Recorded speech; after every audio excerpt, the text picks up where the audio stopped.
Okay then, here we go. Onto Marco Marcia. Straps himself in.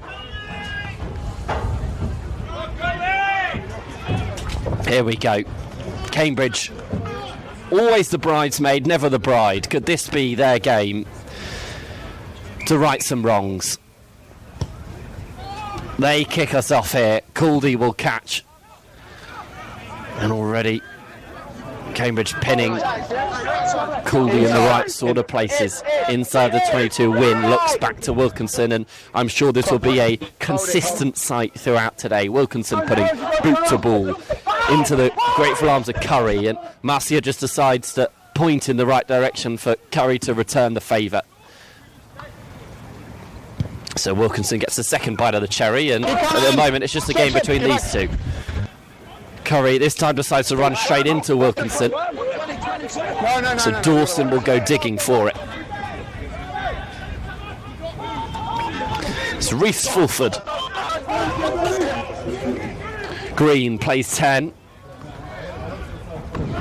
Down that blind side. Out into touch. Probably worth mentioning, I think Ethan's pulled out in the warm-up there. He's just hobbling around the back of the pitch. Looks like Q's coming to start on the wing. Good spot. So that's a late change for Cambridge.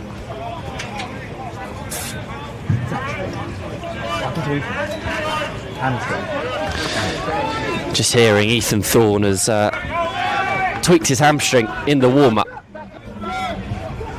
so he won't play any part in this one. We'll try and find out who comes onto the bench as well. It's Kainucci though who will start.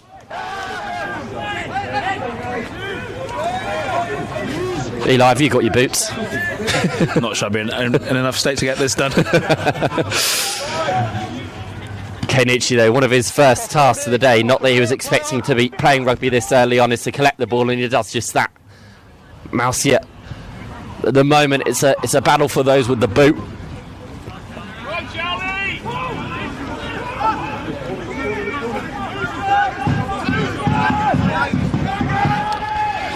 Wilkinson just ushering his troops into the right sort of direction for him to find grass again. Curry collects it well in the slips. Already this pitch is tearing up and showing signs of wear. Wilkinson.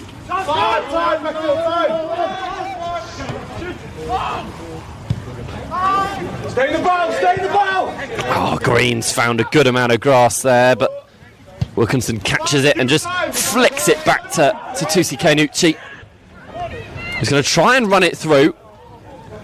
Wynne picks it up though to the grey-haired Tudor, who's met in the middle by Billy Walker, who I don't think's moved for the last 2 minutes as the ball just flicks over his head back and forth, waiting for moments like that. Green, oh, it's out on the full.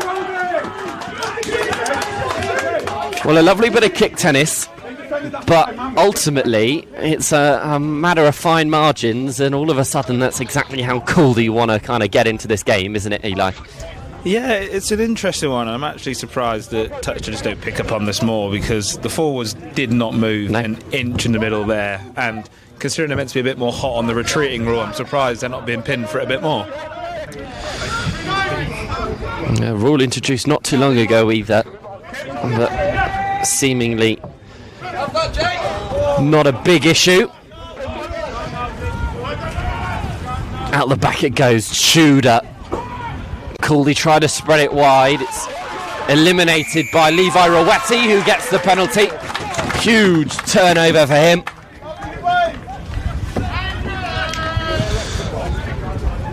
It's been important, hasn't he, Levi, in terms of just keeping things ticking over in the midfield. When a team isn't doing well, 13 usually comes under a lot of scrutiny, but he seems to hold his own.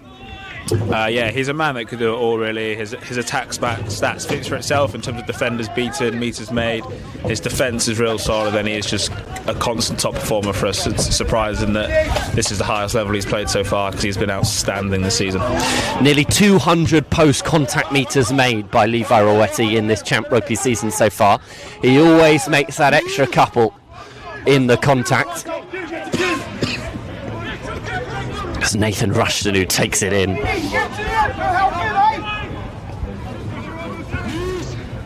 Wynn might do kicking of his own. He will. High into the sky. Keinucci collects and flings it on to Curry, who finds Green, and there's a little bit of open pasture here for Sorrell and Rowetti to play with.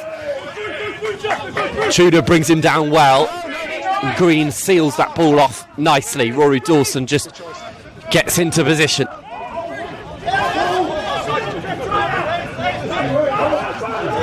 Mousia just instructs Dawson to put the ball up into the air. Sorrell, Green and Rowetti will chase.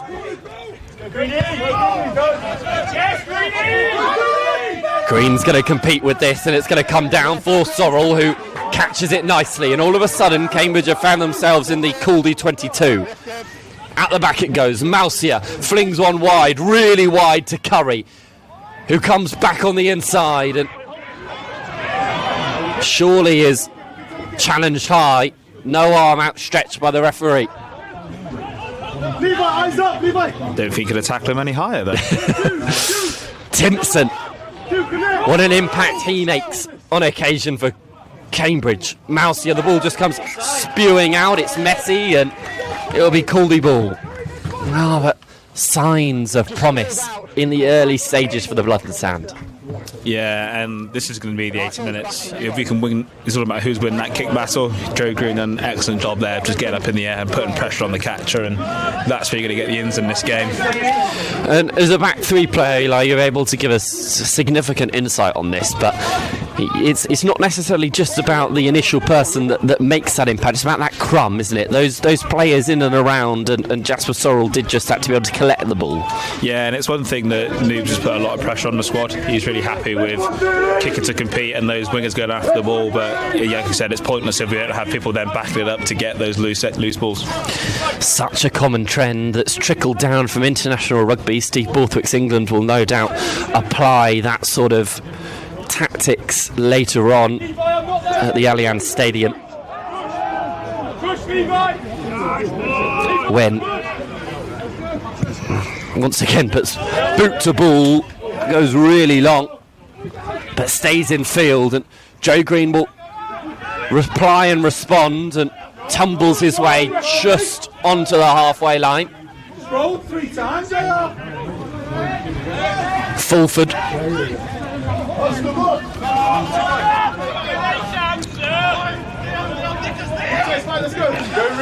Jordan Jones went all the way through that ruck and then returned back. Dawson again with the box kick.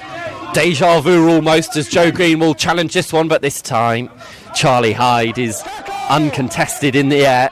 Greeny, get up! Greeny, get up! He's holding it! He's holding it! He's holding it! Tudor and Green making themselves well known to each other on the base of that ruck, as Kieran Wilkinson once again finds good amount of grass. Hey, Winger, behave yourself, mate. 14 every time. Let's go again. A lot of rugby being played in this middle third in the opening 10 minutes or so. Set piece is going to be key today, isn't it? Line out still in Irvine, a chance for him to impress. Yeah, definitely, and the big challenge is going to be with that under fatigue, with there being so much kick battle. The forward's going to have to sort of go to work. That shuttling up and down the pitch and having to run across to the line out is going to be a tiring day for those forwards. That'll be put to work. Dawson, tell you what, if I had a penny for every time that someone kicked the ball today, I think I'd do all right. Win. Already just queuing up men outside him. Ollie Hearn with that blue scrum cap. 11 tries so far in this Champ Rugby season for him. Scored last weekend as well. No signs of slowing down.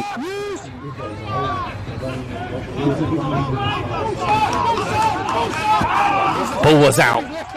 Ripped. Irvine, the Kiwi, in a bit of open space, but shut down. Billy Walker plays scrum half. Not very well though. And it's scrappy ball for Ben Curry to now feed off. Dawson back in the more familiar role. Eckersley, who captains the Cambridge side today. Dawson thinks he sees a little gap, but instead it's surrounded by shirts of black. Mausia out the back. Rowetti dummies and goes, and typical to his nature, finds an extra 3 or 4 post-contact metres. Green is one of the newer men, Arthur Thomas, who's come into the side for the injured Ben Adams.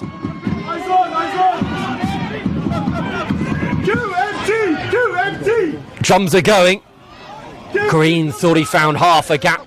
Dawson just casually flicks the ball in behind, puts Wilkinson on the back foot. That's his bread and butter. He clears it long, really long, and finds loads of grass. It's a huge pressure reliever there as well from Wilkinson, just when Caldy may be about to fold. He's done an unbelievable job to send that nearly 60 metres.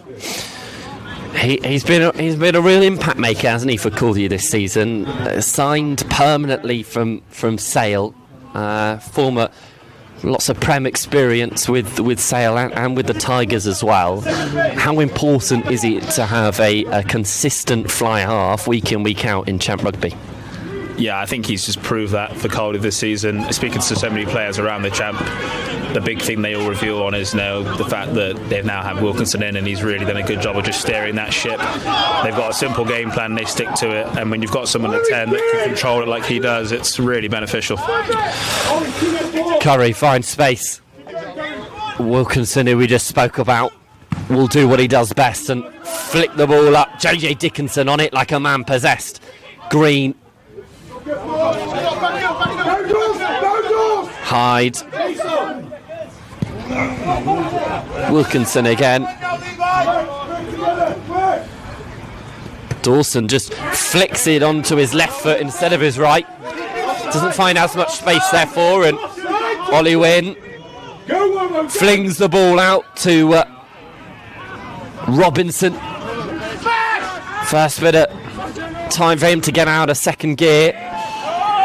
Good hit that. Fulford involved, as well as Eckersley, I think. Yeah, that's 2 men you don't want to run straight into on any day of the week. Built like fridges, the pair of them. As is this man, Sam Olliott. One of the 4 changes made to the Caldy side from their win against Nottingham. Wilkinson to Wilkinson. Penalty Caldy. Previous offence. It's offside.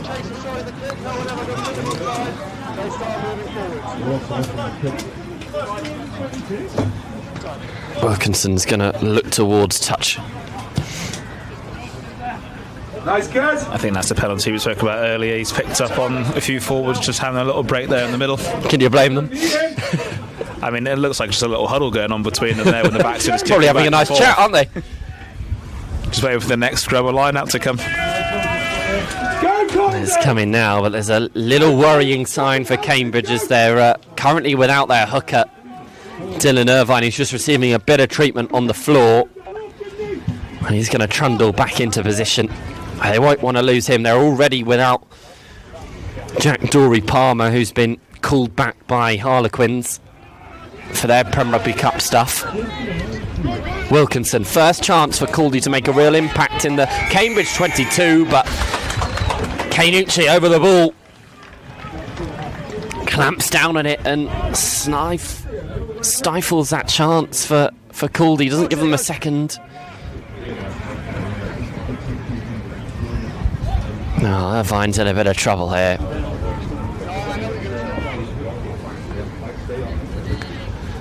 Receiving treatment again, while Marcia just looks to find touch. Oh, will it make it? Yeah, just. That's a fantastic result, though, for Caldy having their first entry. They would have been licking their lips to set something up, but a fantastic response to get a penalty within that first phase and have a chance to relieve some pressure. It's where Caldy are most dangerous, when they're hanging in your red zone. So the fewer amount of phases you can give them, the better. Irvine's back to his feet again. potentially slightly papering over cracks, and we'll see how he fares over the next couple of minutes. Jake Elwood just giving him the instructions of where to throw this ball.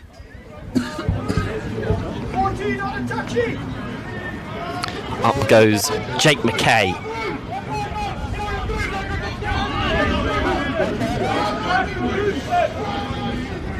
Dawson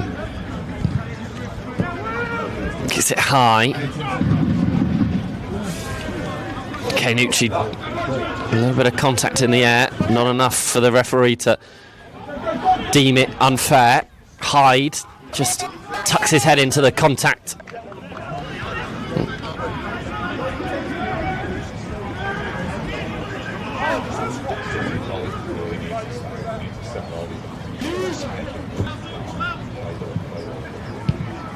Wynn kicks again, but this time it's high and shallow, so Caldy will look to try and make a mess of it. They don't. Instead it comes to Eckersley.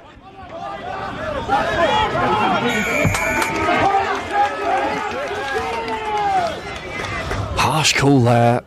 Thought for a moment that Eckersley would need to be released before they were to challenge. Yeah, it looks like he's pinned him for holding on there, but I don't see where the release and the tackle came from. Well, it's those sort of calls that could come back to shape this game. We're 16 minutes in, coming up to halfway through this first half. No points on the board just yet. A lot of rugby being played in this middle third. The kick battle has been immense.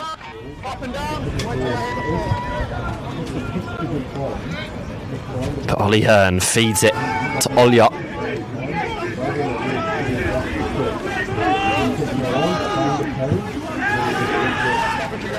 And Caldy just looking to get the cogs turning in this maul.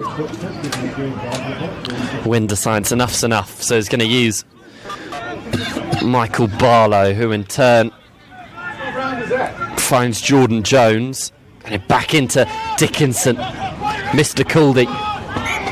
It's messy though. And once again, Cambridge just shut the door.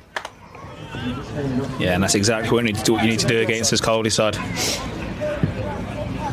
And then just looking across to the Cambridge bench warming up, it looks like they brought another forward onto the bench to go to a 6-2 split in Ardal Yallop.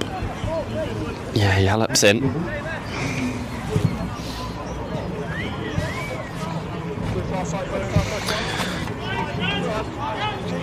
So only two back replacements now for Cambridge. Just joining us, Ethan Thorne pulled out in the warm-up. So Tatusi Kainucci has come onto the wing. Epi Rockadrava and Jimmy Thompson are two options for Cambridge off the bench in the backs division. And Ardan Yallop, the back rower, is now in the fray as well. Okay then, early bit of excitement. Ollie! Push Ollie back, it's great, an extra man.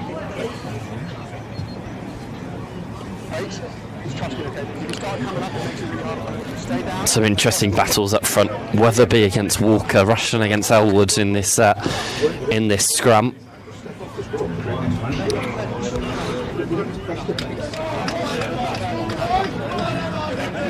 The two tight heads in particular. I mean, you wouldn't want to share a Fiat 500 with either of those, would you? I mean, they're two big pieces of furniture.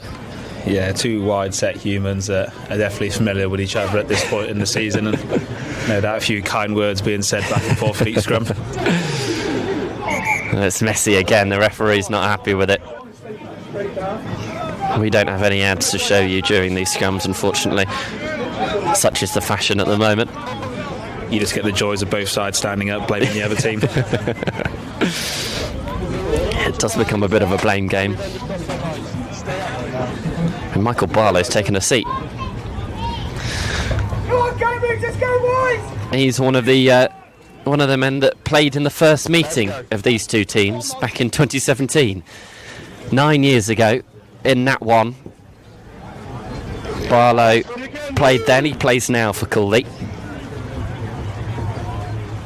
Do you know any? Go on, I'm going to test you. Any of the Cambridge lads you think that did the same? Who's been here a while? It would only be either Joe Green or Ben Adams. Joe Green. Yeah. Joe Green. He was featured in that game as well. Lots of longevity around both these sides. No matter what division they've played in, they've always seemed to find each other in one way or another. It's a slow Caldy pack to get back into position already. 20 minutes in, such is the nature of this game at the moment. Lots of running for these boys to be doing. This one goes high and is competitive.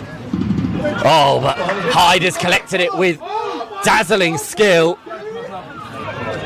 Are they going to make it? Who's going to win this race? Oh, it's been given. Will Robinson, I think, with the score. Charlie Hyde plucked that one out of the Cambridge air. Didn't break stride. Flicked the ball over the top. I mean, that was a really nice score. All set up from the strong work of the fullback. Yeah, he's done lovely there. It's so easy to get caught up in it as soon as that ball goes up in the air. It feels like it's there for an absolute age, but he's just kept eyes on the ball, stayed really focused. But from a Cambridge side, someone has to add some aerial pressure there. You almost make the catch too easy. He's got a clean run through, and he's done an unbelievable job to get that ball over the top. Robinson, I think, stuck his head in and managed to get there before the on-rushing Cambridge defence. So Caldy lead, almost down to nothing.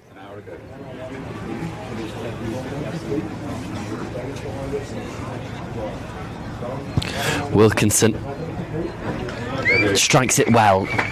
So it's a 7-point advantage for the visitors. Conducted by number 10, Kieran Wilkinson for Caldy, brings the score to Cambridge 0, Caldy 7. Let's go, boys! Come on! Let's go! Big chase!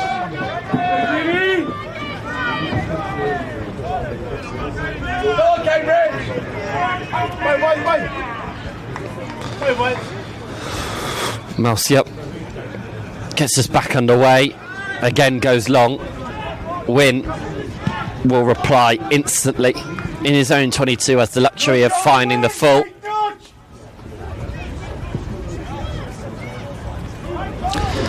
So Cambridge get the ball back just inside their own half. Concentration, Caldy, concentrate!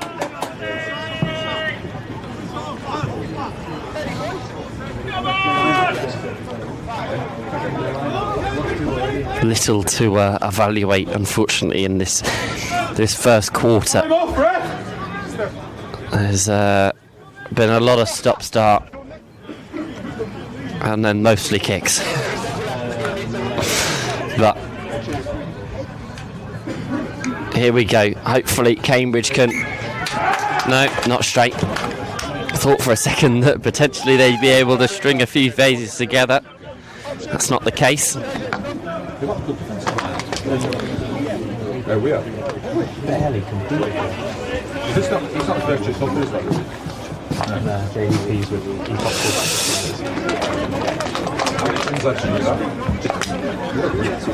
Another scrum. This one hopefully more stable than the previous. This pitch is really starting to churn up now. You can see almost heat maps from where the major elements of the game so far have happened. So, some places more browner than others. Yeah, it's one of those where you start to see who the hard workers are by how clean their shirt is. Wynn, Barlow through the front door. Wilkinson to his brother Hyde, who set up the first try, looking to potentially provide another. Wynn busy.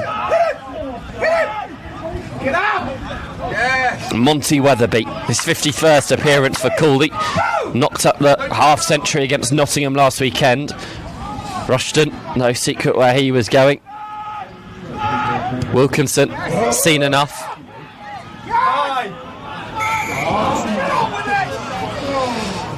High tackle from Otomaka Masia. gets Caldy out of jail despite the charge down, and there's a bit of attention to be seen to Nathan Rushton, who didn't get up from that challenge. Yeah, we seem just to be given a few get out of jail free cards here at the moment, just when it seems like we're applying some pressure to the Caldy side. It's just one little slip that lets them off the hook.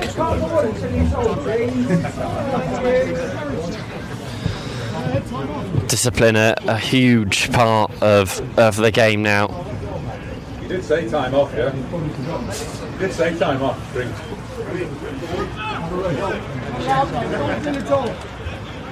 Can we not do 2 drinks? Well done.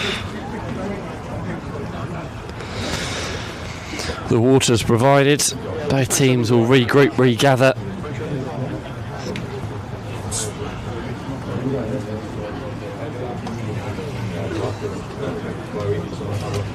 Here's the replay of the try. The ball does bounce quite kindly, doesn't it? It just sits up a little bit for Will Robinson.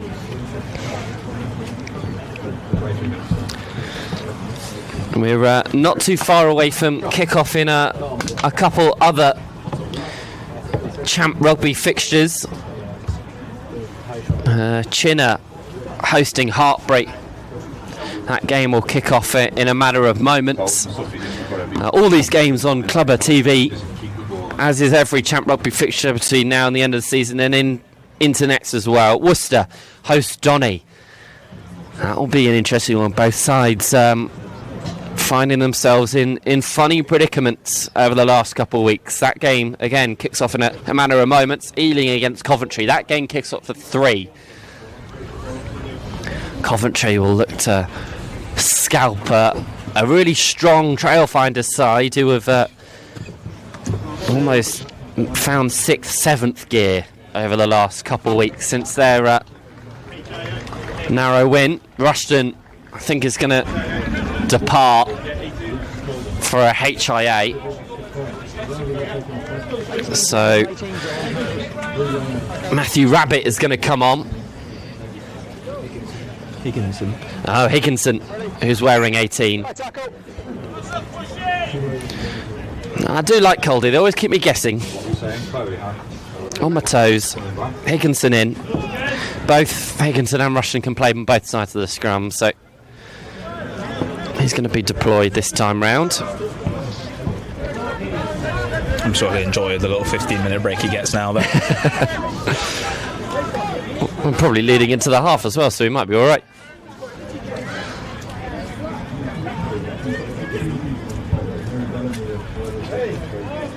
Ball comes down and it's collected just at the back of the counter by Ollie Hearn. Just tucks the ball under his arm and starts rumbling in the right sort of direction. Crabbing a little bit. Wynn pulls it out, gives it to Barlow. Twists and turns and presents the ball back to where it came. Olliott.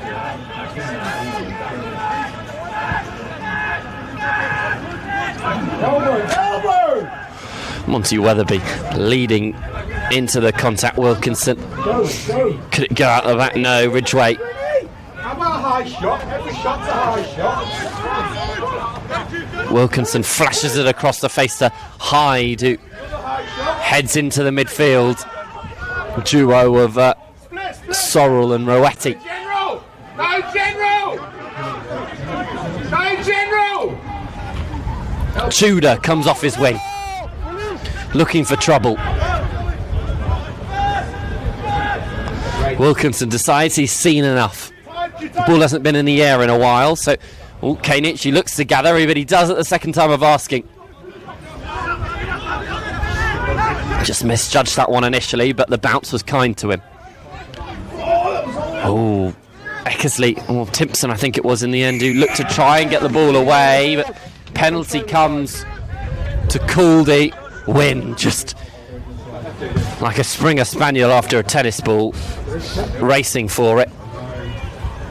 But instead he's dismayed by his half-back partner, who will head to the corner instead. Caldy's bread and butter. But it's ill discipline that's costing Cambridge at the moment. Yeah, exactly. Fortunately, we're doing a real good job at the moment of stopping that ever so strong rolling ball they got going, but it just seems weird that we keep inviting them back for more. Well, this is going to be the ultimate test. The first time that Caldy have been able to set one of these up in the 22. And their efficiency in this sort of area is high. 20 tries between their two hookers, Ollie Hearn and Matt Gallagher, so far this season. Hearn's got 11 and he feeds this one. Looking for the dozen.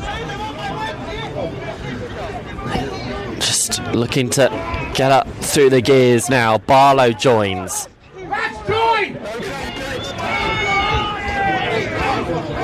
Hearn rumbling forward, just peeking his head over the counter. Oh, and the penalty goes Cambridge's way. Yeah, as you say, they're diffusing that bomb at the moment, aren't they, Cambridge, just in terms of Caldy's really impressive set piece. Yeah, and it's something that the forwards would have been massively challenged with this week, no doubt. And from a back, from someone that knows a lot about mauls, it's nice to see that we're getting the upper hand on it so far. Well, you get good views at them, don't you, from about 20 metres away? Yeah, you can always stand, have a bit of a rest. Yeah, it's nice. Keep eyes on your opposite winger, talk about a crossfield kick maybe. But it sort of seems to be this area now where we need to take a bit more control. Like I said, we've stopped so many mauls so far, but we get to this middle third now and need to either apply some pressure ourselves and make sure that we keep relieving it. McKay collects.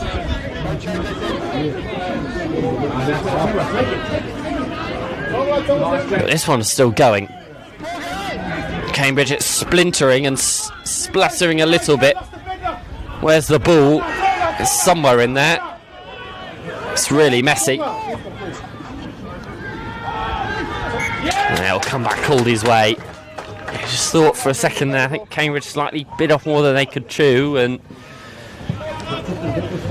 yeah, and it comes back to that point I've just made. We've done a fantastic job of relieving that pressure. 7-5 metres on my try line, but now we're inviting it back on by turning it over in our own half. Yeah, not a lot of rugby play to the left of us in the last 10-15 minutes. More to the right. Cambridge will be really keen on getting the ball and just finding grass in the Caldy 22. But for now they've got a scrum to contend with. Higginson's now in the mix on the tight.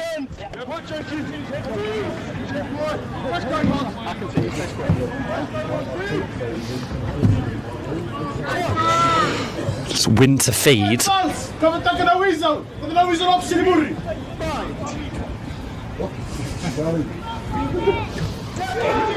Happy Rocker Java just said something.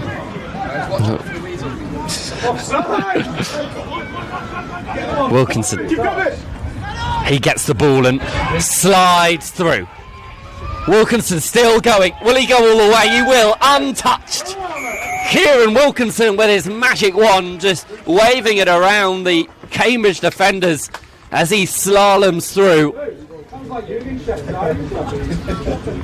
Yeah, that almost had a sense of inevitability about it. Like I said, we've soaked up so much pressure so far, and that sort of wall's finally burst. I tell you what, Kieran must be watching the Winter Olympics at the moment. He does well here, sliding in and out.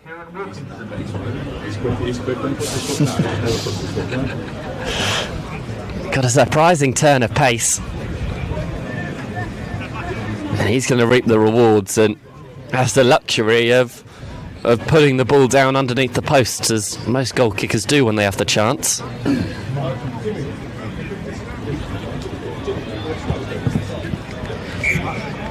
It's an easy out. 2 extra points added. Big 10 minutes, Caldy, 10 minutes! But as you say, that all started when Cambridge had the ball, they had their chances. They bit off more than they could chew with the maul. It came back Caldy's way, and it's a simple set-piece move that in the end unlocked the doors. Yeah, it's one of those you could probably take a note out of Caldy's book there. I mean, it's a simple exit plan, just putting that ball back in Caldy's half and inviting them to either make the mistake or try something. I think we bit off more than we could chew with trying to set them all from that far, and it came back to bite us. Joe Green invites the challenge and once again pins Caldy in their own red zone. Hearn Cambridge have been good with the contact. They've not allowed Caldy to make too many metres past the gain line. So it comes back to Wynn, who kicks it on the swivel. Doesn't find too much grass though. So Cambridge with a line out inside the Caldy half. 7 or so minutes left to go. You've got to think that the home side probably have to strike here if they want to keep themselves within the game. Yeah, if it's close to half time and with momentum currently now with Caldy, it's definitely got to be a 7-point mindset here. Irvine will have to get his darts right, and he does. Out it comes, Eckersley to Dawson, out the back to Marcia. Again, Green finds Curry, who rides the tackle of Tudor well, but can't get out of it. Irvine twisting through contact. Marcia to McKay. Oh, Sorrell hit hard in the midfield. Elwood, good offloads. Marcia pulls it out. Rowetti, Curry, Green just slips on this unforgiving turf.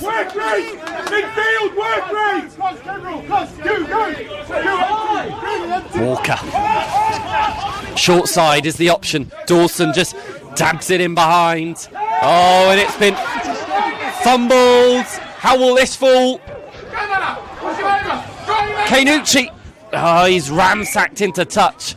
All a bit messy, but a little bit of heart in mouth moment because you thought the ball might fall kindly for Cambridge.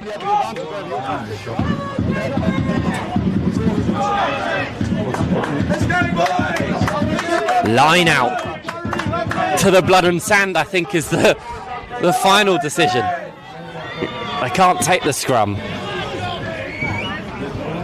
It's one of those where you probably wish you had some sort of TMO replay to find out what was going on there. Huge moment though. Irvine has to get this right. They go to the front, no contest from Caldy. Irvine has the ball. Can Cambridge beat Caldy at their own game? The driving ball is set, the advantage is available. Irvine's going for it and gets through. Cambridge score when they had to score. Game on at Allegia Fields. Yeah, massive, that huge swing. Just getting patience there, back of the ball. Ref stuck his arm out and Dylan's taken the advantage.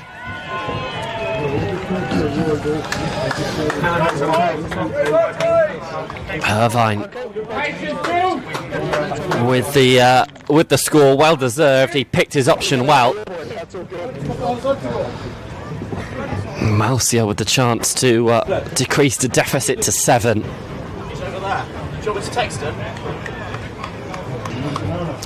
And all came from that little bit of ingenuity from Rory Dawson, who decided to just dab the ball onto his left toe. And the kick chase as well, though. I mean, that's every kick is only as good as its chase. And Curry, Canucci, they were really involved in putting Charlie Hyde under considerable pressure. Yeah, no doubt. He would have just had a quick look up at the sizable frame of Q heading his way and just put him off ever so slightly. Marcia hooks it, frustrated with his effort.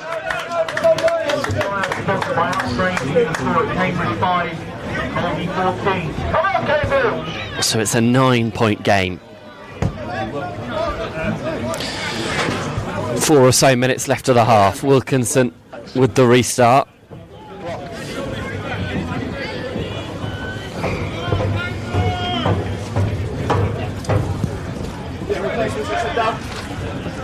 Bring everything you need, because after this we're going to head down to the players' entrance.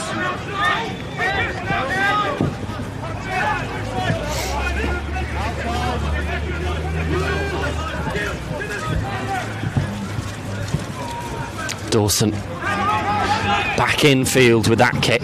Hyde looking to make amends for his handling error that led to that Cambridge try.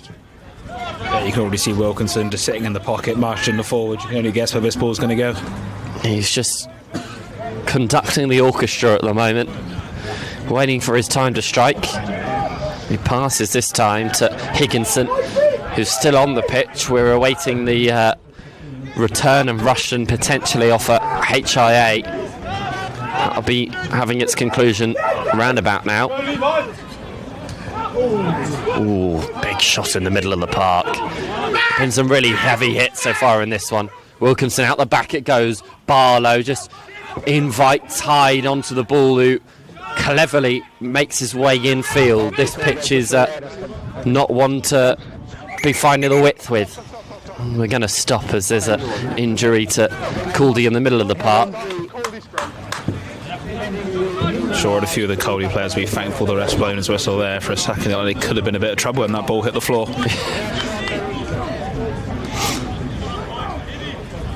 Yeah, both teams are struggling to find a bit of rhythm when they want to play. Probably Cambridge slightly more successful than the visitors in that department, but so how things stand right now. We're just still waiting to see how. I think it's Sam Olliott who's down. No, it's his second row partner Max Laboda, who's just checking on his rather long limbs. He's a big lad, isn't he? Yeah, you see him walking back to the pack there, just towering over everyone else around him. Oh, big scrum now, Cambridge! And you've got the likes of Laboda, Olliott. I mean, usually Ruben Logan's involved in this squad as well. Another bigger piece of furniture. He's actually in the second row for Sale in their Prem Cup game tomorrow. But he's been spending time with Caldy. You add to that size, there's only really one answer for physicality. Yeah, and he's one that's used to this field as well. He came on loan to us for a few months last season, and yeah, he's a sizable frame, but he's also one that can shift. Win. Wilkinson, they're taking it to the line well. The other Wilkinson, Connor.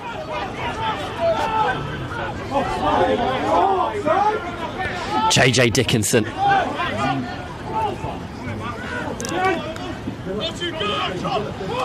Laboda seemingly fit enough to carry hard and carry well. Win just jinking his way through.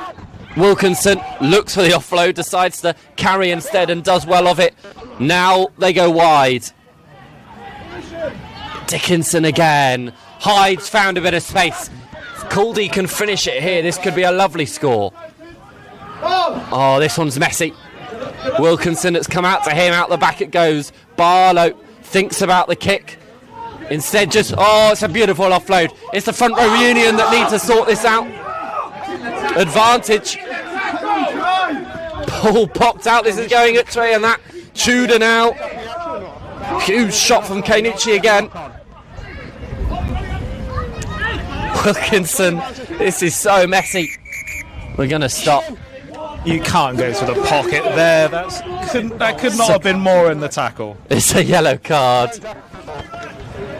He knows what he's doing. For a deliberate knock-on to TC Kenichi, who will spend the next 10 minutes in the bin, most of the second half, as we've just ticked over the 40-minute mark in this one.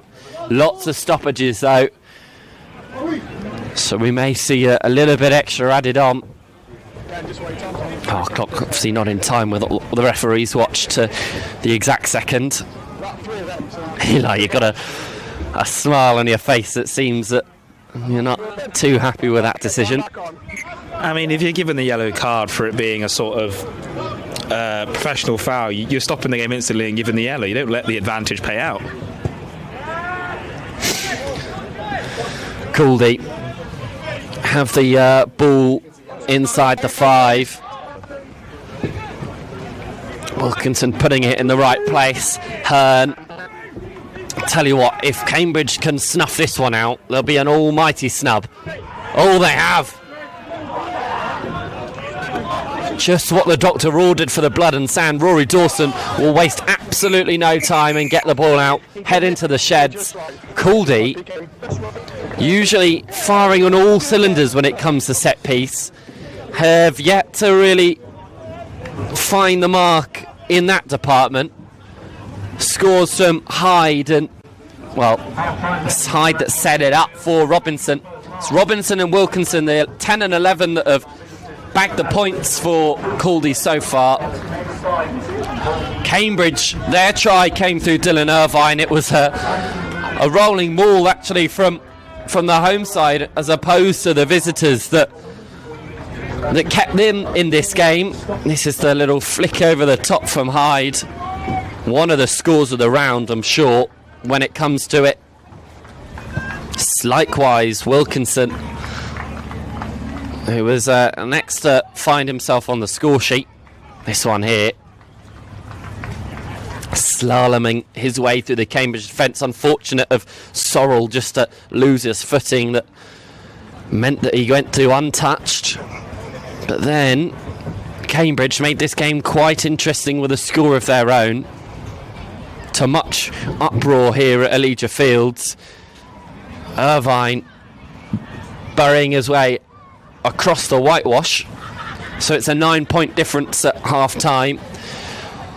Lots of reaction and lots to dive through in the second half. Do not go anywhere as this game is still yet to be decided. Half time score here. Cambridge 5, Caldy 14.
Welcome back for this second half. Caldy just retaking the pitch. It looks like Rushton may have passed his HIA. I think he's...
Stuff, Eli, about understanding who's taking contact and not through the pristineness of their shirts. Kieran Wilkinson, looks like he hasn't played a minute.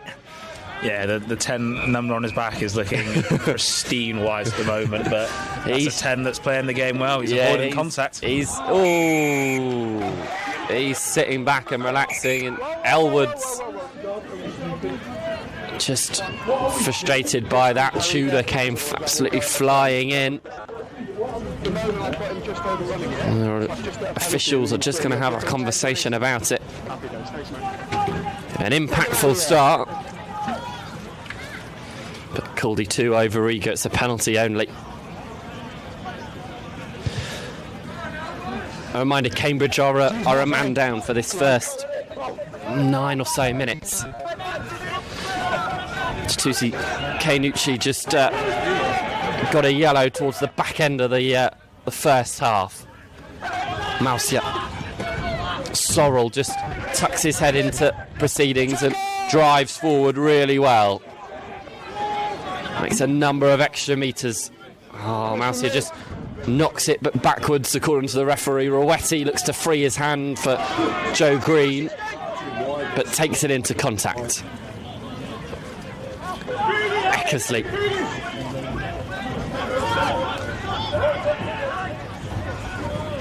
Green. Fulford. Pens, Caldy, no pens! Good tip onto Timpson, I believe. Eckersley ripped it off his own man and did well for it. Now Dawson, Marcia into proceedings. Out the back it goes, Fulford. McKay, in fact, the other second rower for Cambridge. Dawson. Now there is Fulford, one of the muddier men on the pitch. Elwood getting consistent starting game time, with Zach Nearchew having picked up an injury here at the back end of last year. Get off the line, Caldy! Get off the line! Cambridge have built probably the most amount of phases we've seen so far in this game, and it could come to fruition. Dawson sneaking through like any good scrum half should, finding a good line and diving over That is the dream start for Cambridge in this second half. Yeah, it's exactly what you need. Like I said, we could spend a bit of time in Caldy's half. We can look to put some points on the board, and we've done exactly that. We got the early penalty. We put them through the phases, dominant care for dominant carry, and we eventually broke through. But it's probably worth noting, just as we talk about Wilkinson's clean shirt, I see that he positioned himself firmly out on the wing during that entire play. Tactical. Marcia. Better angles for him. Well, both him and Steph Levenberg have left the tee on the pitch.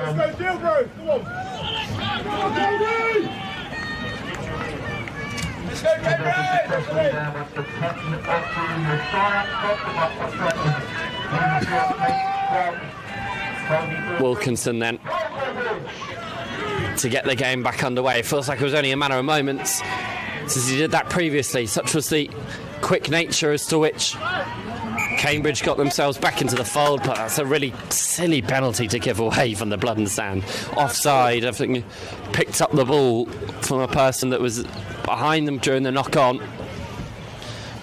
And just like that, Caldy can nudge it into the corner.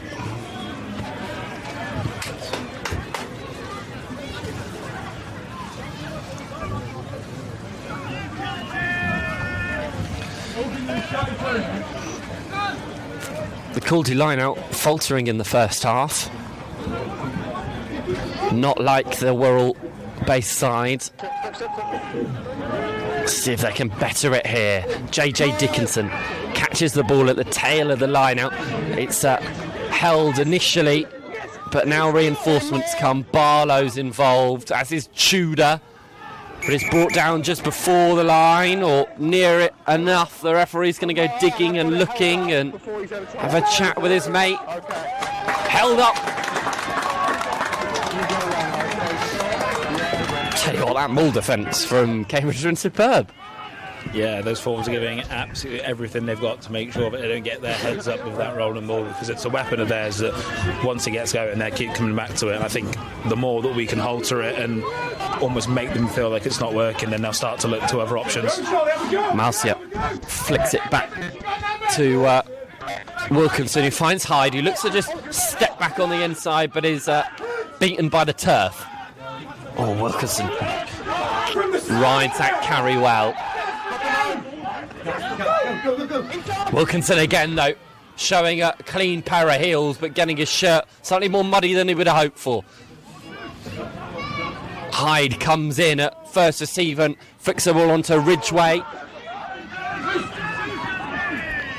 Out it goes, Barlow sticks it up the jumper.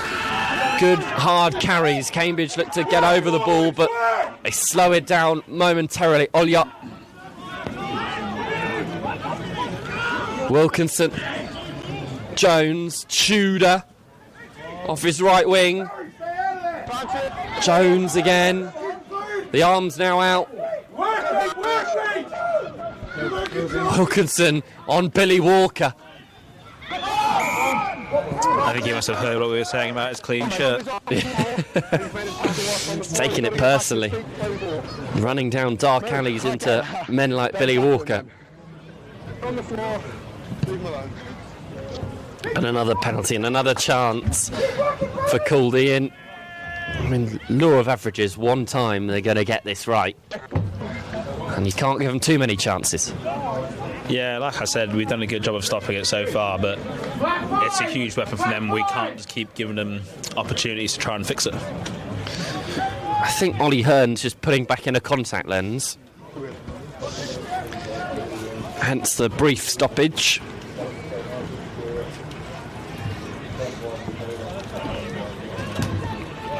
Okay, and then a chance from this side. The exact position from which Cambridge scored their first try. Can Caldy score their third? Advantage to the Wirral. Hearn looking for a dozen scores so far in this Champ Rugby season. Caught just short. Win. Wilkinson, he'll get over. Connor Wilkinson in the end. The Maul set up a good platform. It was Connor Wilkinson who buried himself through the contact to get the score. Does that clock stop?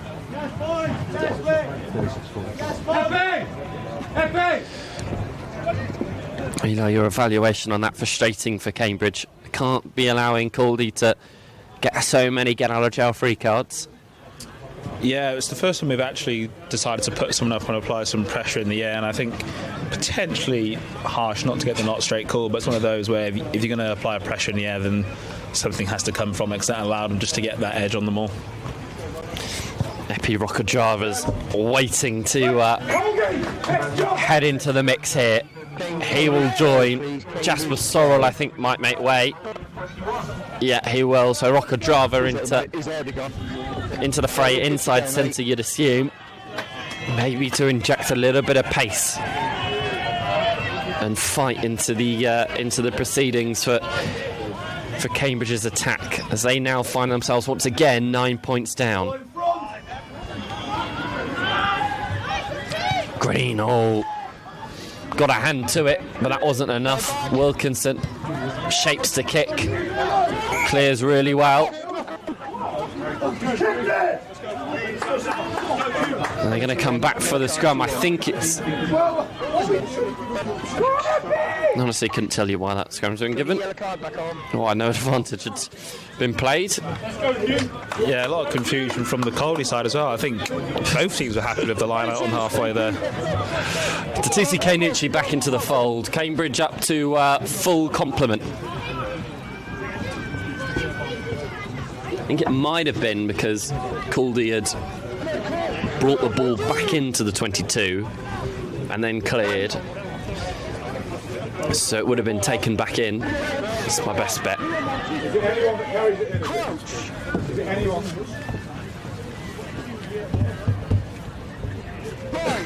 Either way, Caldy scrum just outside their 22.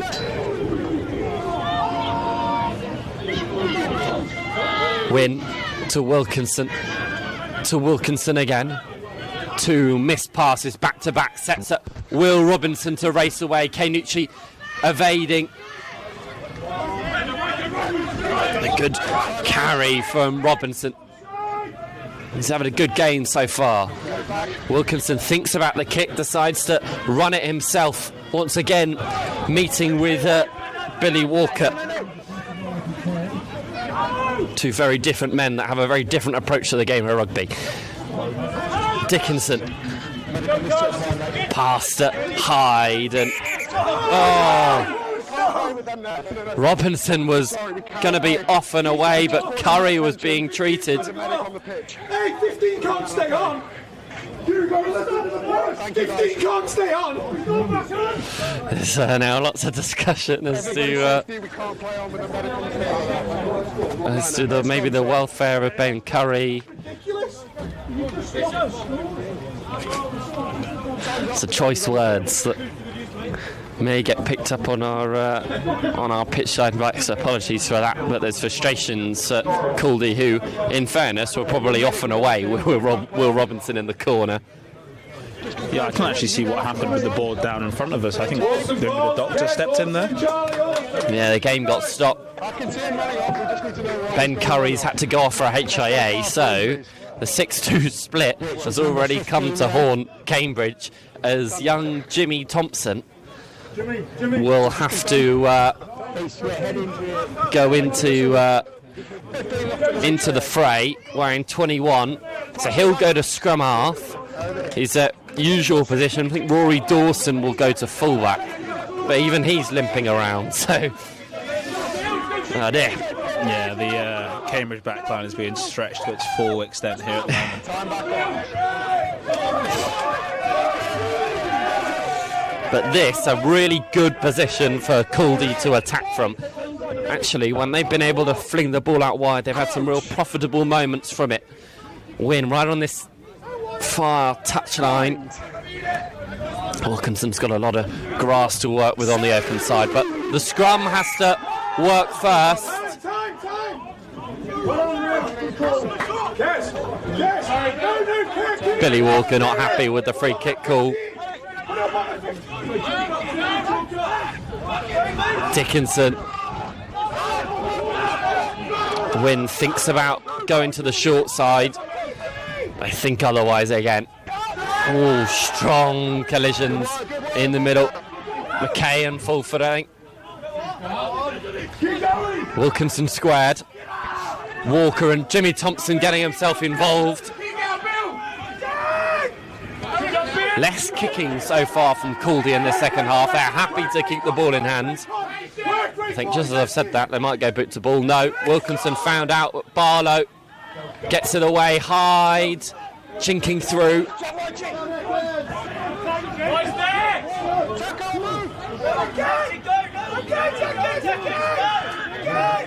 Caldy not yet to make many metres. Wilkinson. Oh, it's been knocked on.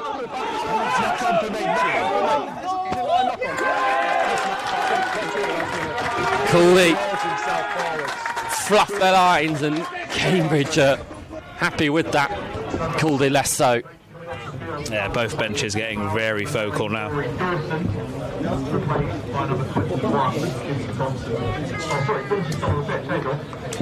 But again, comes back to that control in the middle for Cambridge. Were definitely the dominant side there without the ball, and you'd wonder why Wilkinson didn't just sit in the pocket and just send it to the sky.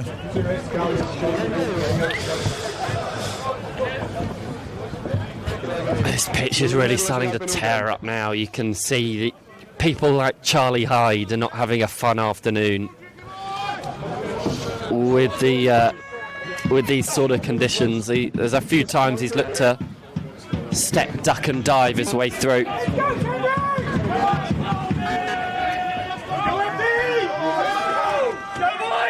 Jimmy Thompson just peeking over the counter, has the ball in hand, his first put in, coming off the bench.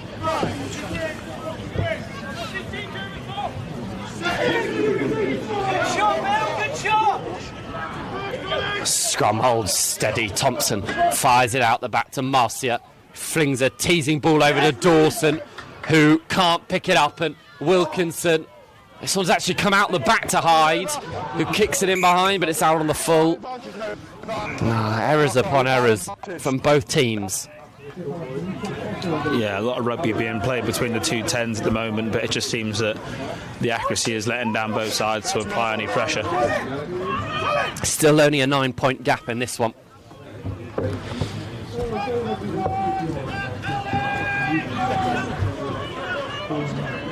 Important that Cambridge, if you think about it on reflection, during their yellow card period, kept the scores level 7-all when they were down to 14 men.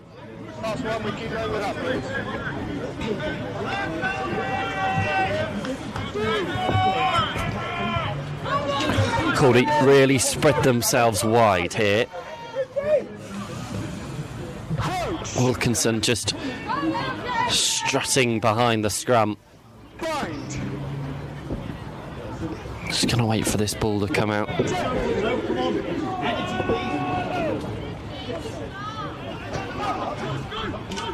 Ooh, forward pass from Wen to Barlow, who just overran it a little bit, and to the delight of the front row, who, awake from their scrum slumber, they've just been told they're going to do it again. Russian's got his hands on his hips, is telling Ollie Wynn off. I mean, as props is where you make your career, so you got to have some fun with it. Well, it might be the final dance for a couple of them.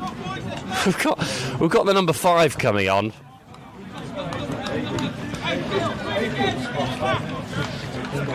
That's Joe Sproston, who's listed as 19. He's coming on for Max Laboda.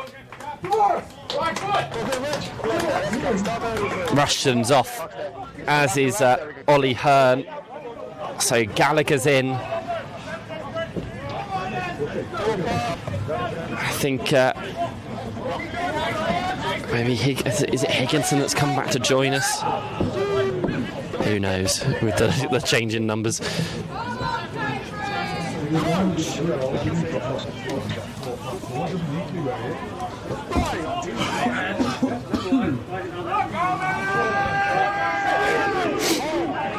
Rory Dawson's now standing in at 10, and we'll get the ball here because they're going to look to kick in behind, but it's caught well by Tudor, who gets his long legs pistoning up through the midfield.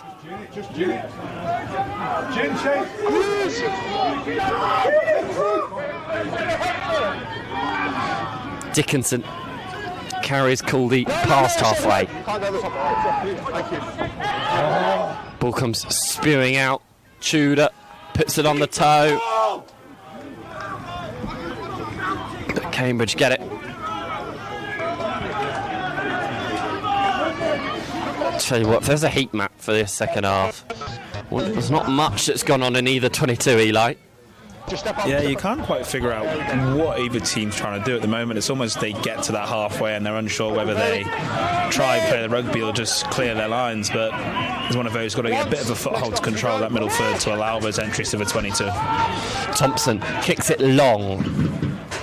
Tudor collects it and calls the mark.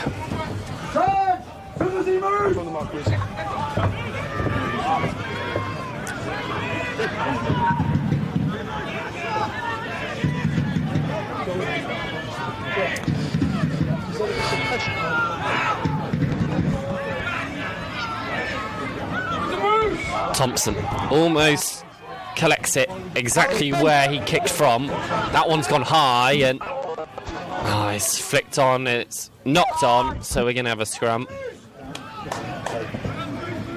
Good contestable number though, but Grace Fulford's not the sort of bloke that you want chasing after those.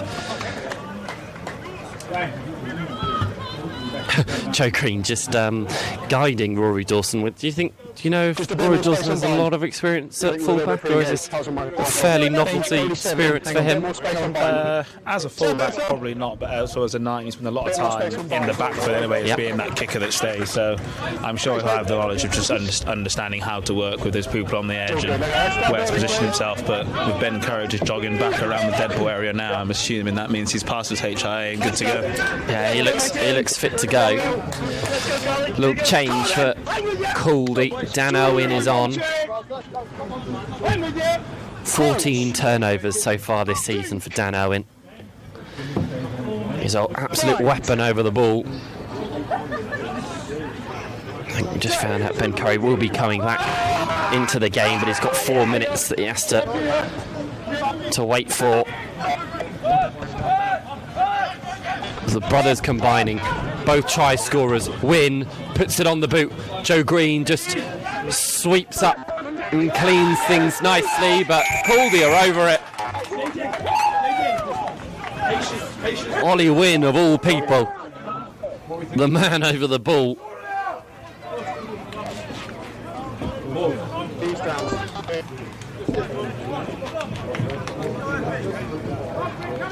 Yeah, it's a few times now going right to left. Cambridge just haven't quite got their scrum defence where they need it to be, just making sure that everyone's on the same page and not quite jamming in. They've got a few soft edges and Caldy are constantly going back to that area. And this gives them another chance to go back to that more. Caldy in, chasing the bonus point now. Gallagher onto the pitch. He's chasing double figures. He's currently sitting on 9 tries in the champ this season. Everyone involved. No prizes for guessing where this one's going. Up the jumper.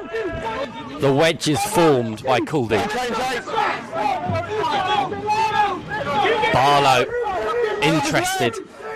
Gallagher just peering his head over the counter, but he likes where this one's going. Gallagher scores in the corner. Nothing Jimmy Thompson could do. It's the 10th for him. It's a bonus point for Caldy, and it might be the nail in the coffin for Cambridge. Yeah, there's only so many of those you can ask the forwards to stop. Been done.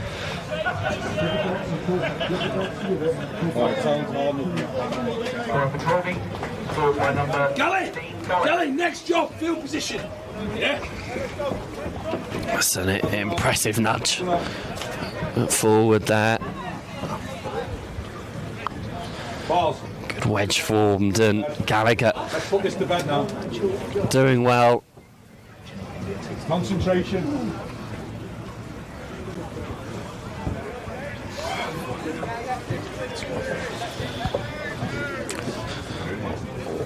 Wilkinson with a touchline effort. Oh, just fades across the front of the uprights. So it'll be a 14-point game. Another change for Caldy. Tom Akehurst is on for Ollie Wynn. So a change at scrum half for the Ravers.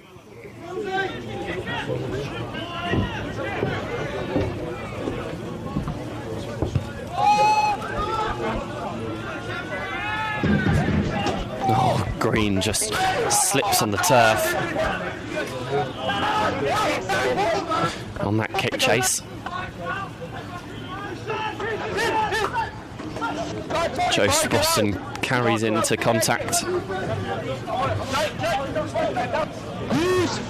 Akehurst, his first chance to put boot to ball. And he exits with not a lot of distance.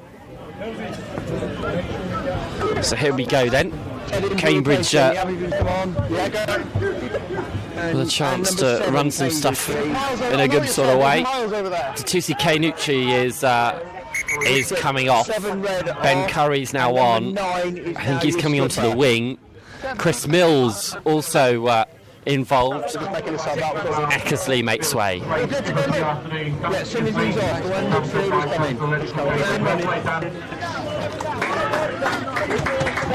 Good first outing for Eckersley with the armband. Yeah, similar to what Levi brings to us. He's a man that you can rely on week in, week out, just to be that ever constant performer. Rock-a-drava. That's a rock. They got the advantage now, Cambridge. Mills straight into the action.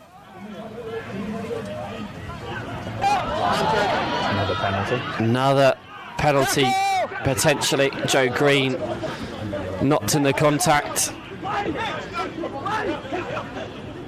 Fulford, he's close. Now one for the big boys.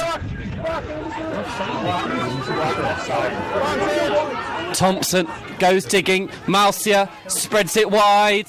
Curry only just come back on the pitch, but he gets there. Ben Curry making up for lost time. His second score in as many games. I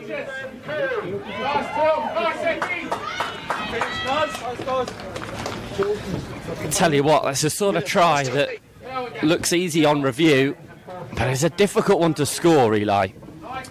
Yeah, especially on this sort of pitch as well. You're hoping for that sort of over chase and step back inside, but at the same time trying to actually make that step yourself and stay on your feet is another story. But it all just comes back from that first carry from Epi there, just to give us a bit of front football and keep us moving forward. That's why he was brought on, Epi Rockadrova, so early on into this game, to do things exactly like that. Get Cambridge moving in the sort of directions they want to be moving. Malcia, a really important kick here to put the game within 7. The nudge is not what he wanted. With a couple of advantages there under pressure, okay? So it's a 9-point game again.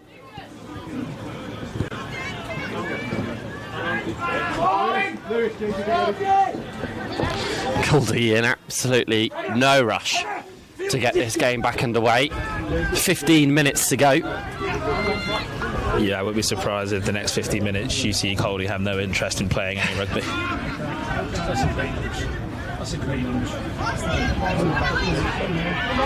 Wakajava gets a bit of a run up to it.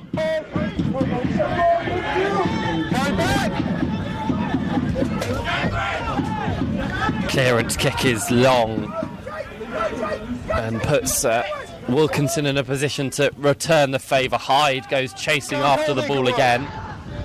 Mausia collects nicely and cleanly. Tongan international, lots of experience in this sort of field. Thompson, ooh, the bounce is clever and does find grass and keeps Caldy where they don't want to be, towards their own line. That's the sort of kick that, when you put in, needs to do well. Otherwise, Jimmy Tops would have been in a fair amount of trouble. Yeah, almost tough. It's almost bounced straight left on the first one. He's probably hoping that would just roll into the 22 there and potentially find the whitewash. But a good chance now to apply some pressure on this line-out. But we can't let them off easy here. Tell you what, some eye-catching scores across the rest of the champ, which we'll keep you in touch with shortly. But Irvine, and Mills just knocks it on. Frustrating, as those are the sort of points in which Cambridge could have got their cogs whirring and really built up a full head of steam. Yeah, that's again a huge let-off. It's one of those where when it comes to the back of the line-out, I think the main focus there is just shift that ball away. I think Irvine was in two minds where he wanted to carry and pass and ends up throwing that sort of paper bag ball out to Chris Mills. Okay, in this break, let's give you a rundown of the champ at the moment.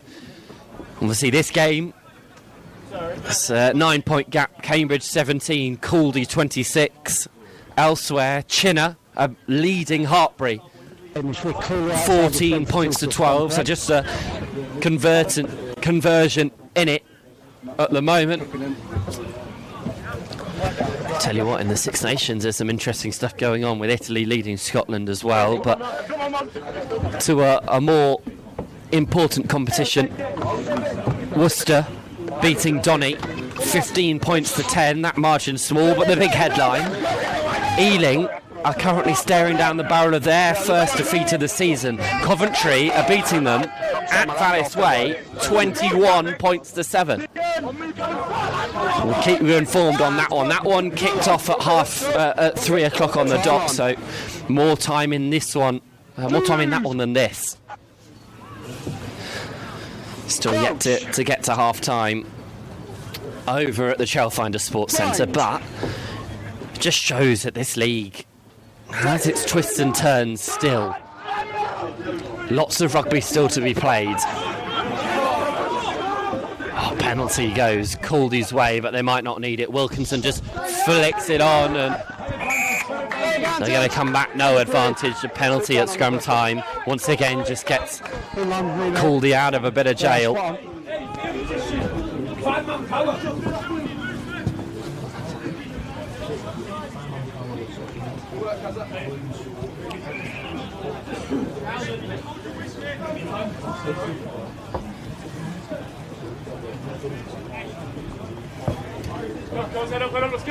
About 2 minutes fast.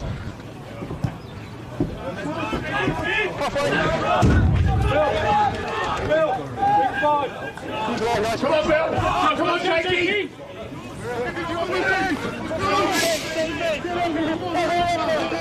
Get up! Let's go, Okay then.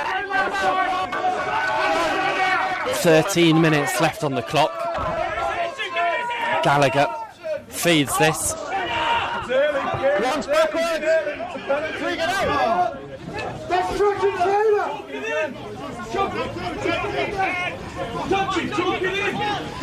Gallagher breaks free into his counterpart Irvine.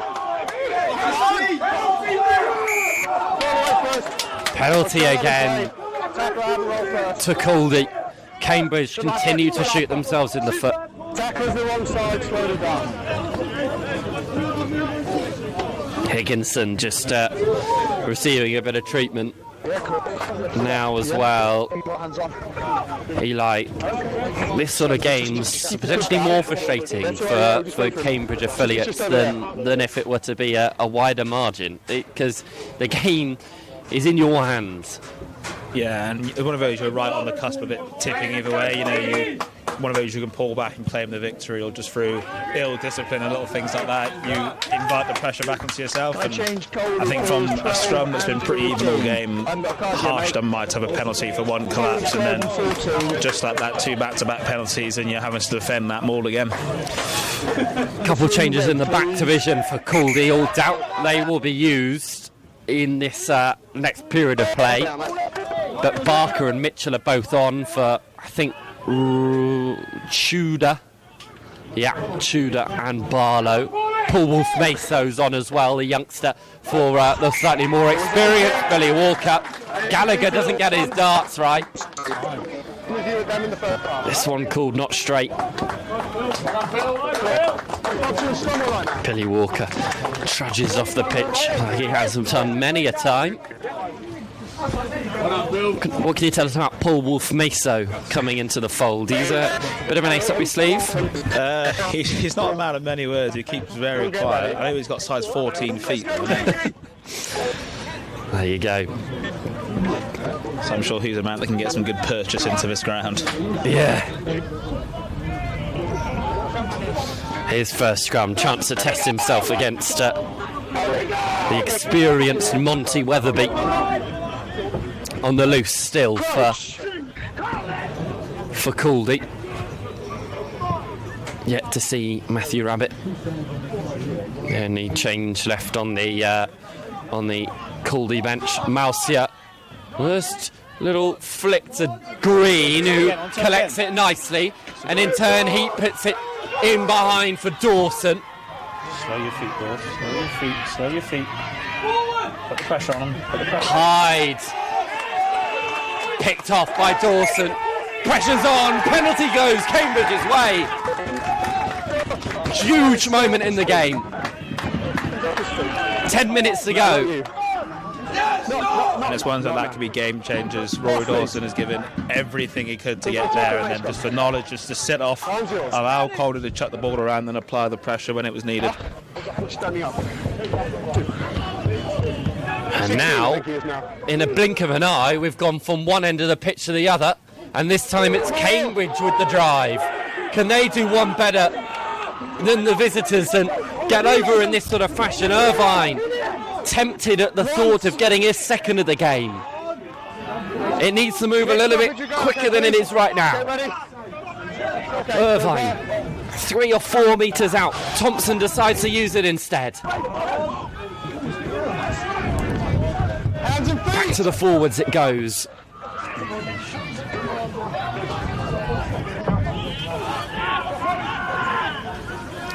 Couple blades of Cambridgeshire grass currently separating us from a grandstand finish. Thompson feeds it. Fulford. Is he over?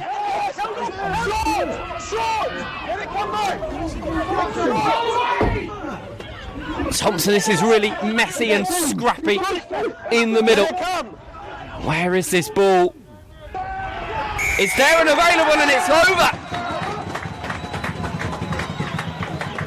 Dylan Irvine in the end with his second score of the day.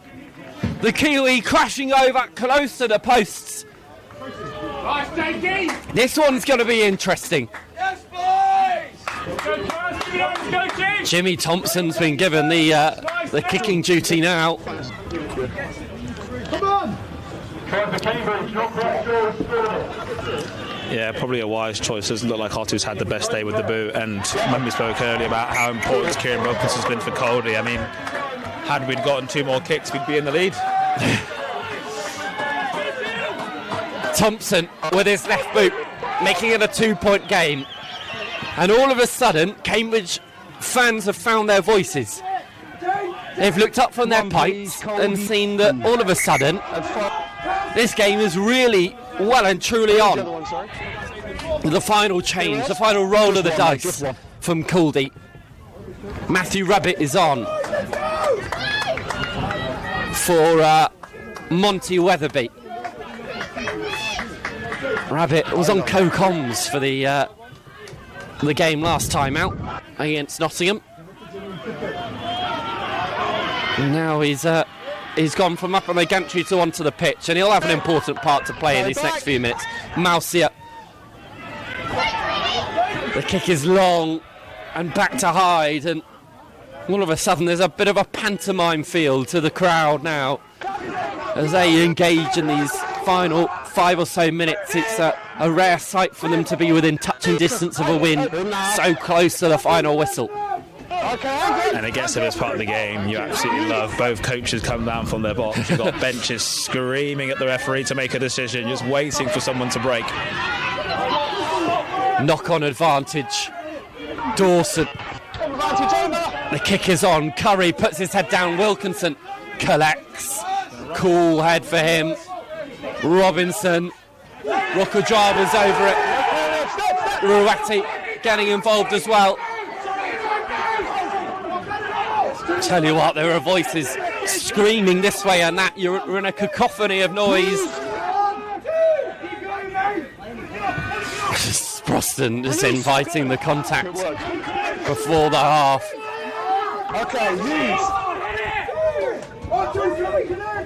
Akehurst.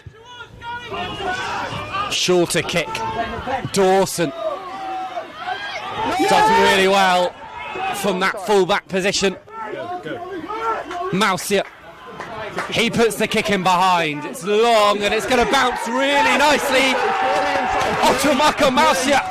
What a dime of an effort into the Cambridge 22.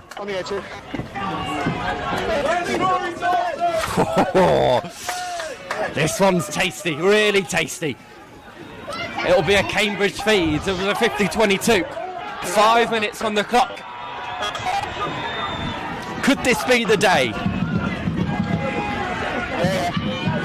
Now it's all about a mix of time and patience. If you can just kill the clock and just bide that time and wait for your got to win the line. Nicked by Caldy, who now position themselves as the villains of this story.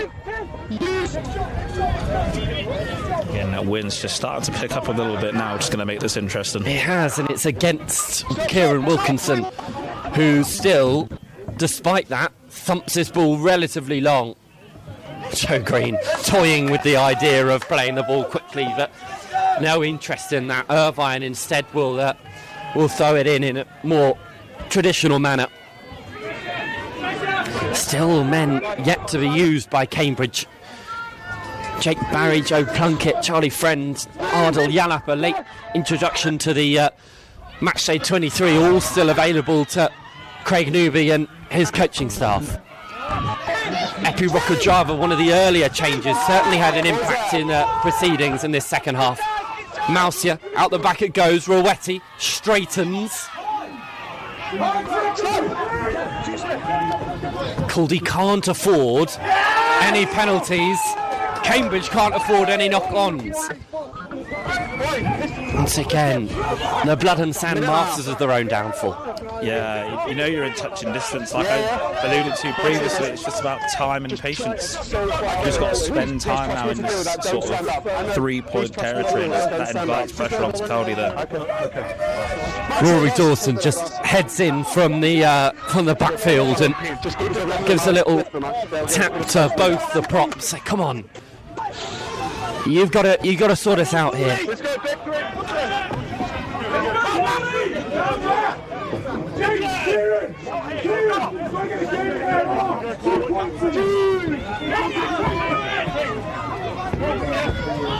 Caldy bench just reiterating the messages of his ball needs to be as far away from their half as possible with only 2 points in it. Time off. Referee not happy with it. Just a little stretch of the left arm, got a few fans excited there. This is the sort of moment when, as you say, Eli, the man in green becomes a very important bloke indeed.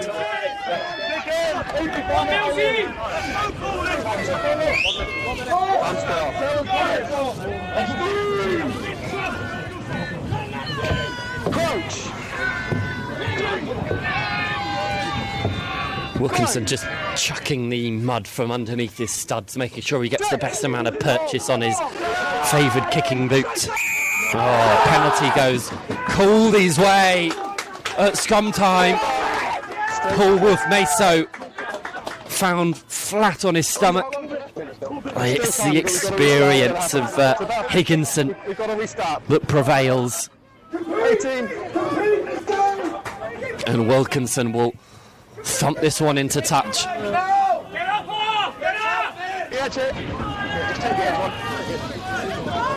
About 90 seconds left on our clock. Potentially more on the referees.